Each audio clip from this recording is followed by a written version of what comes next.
এক কেজি সবজির দাম 1,00,000 টাকা। প্রফেসর শঙ্কর গল্প নয়, কষ্ট কল্পনাও নয়, এ খাঁটি সত্য। পৃথিবীর সবচেয়ে দামি ফসল এটি।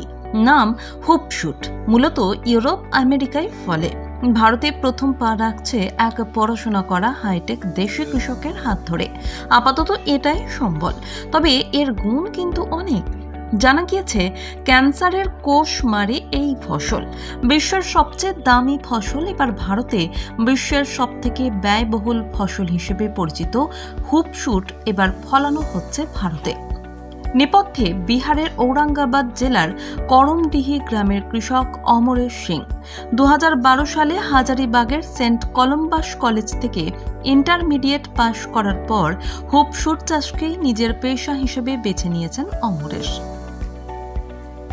ভারতের চাহিদা না থাকায় আপাতত বিদেশে রপ্তানি করছেন তিনি। 5 কাঠা জমিতে উৎপন্ন হচ্ছে হপশুট।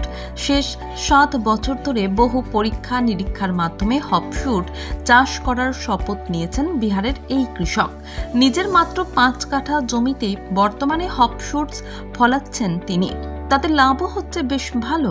বছর 6 আগে থেকেই 1 কিলোর এই ফসলের জন্য 1000 পাউন্ড পেতেন তিনি, ভারতীয় মুদ্রায় যা 1,00,000 টাকা। আপাতত গোটাটাই বিদেশে রপ্তানি হচ্ছে। ভারতে এই ফসলের বাজার প্রায় নেই বললেই চলে।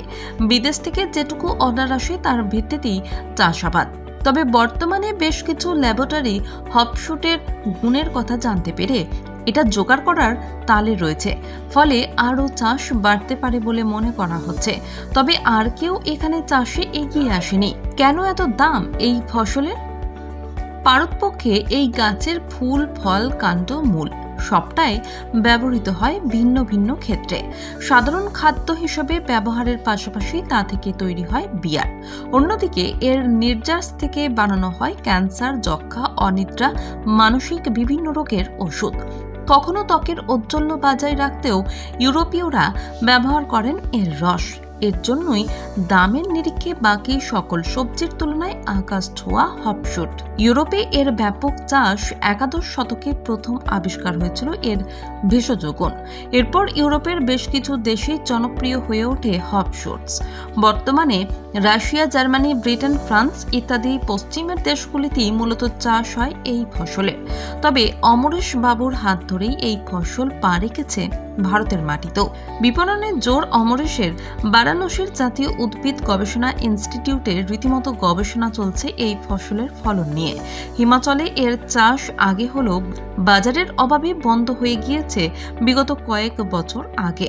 তবে চাষের পাশাপাশি বিপণনে জোর দিয়ে যে এটিকেও লাভজনক করে তোলা যায়, নতুন করে সেই পথেই দেখাচ্ছেন বিহারের অমরেশ সিং।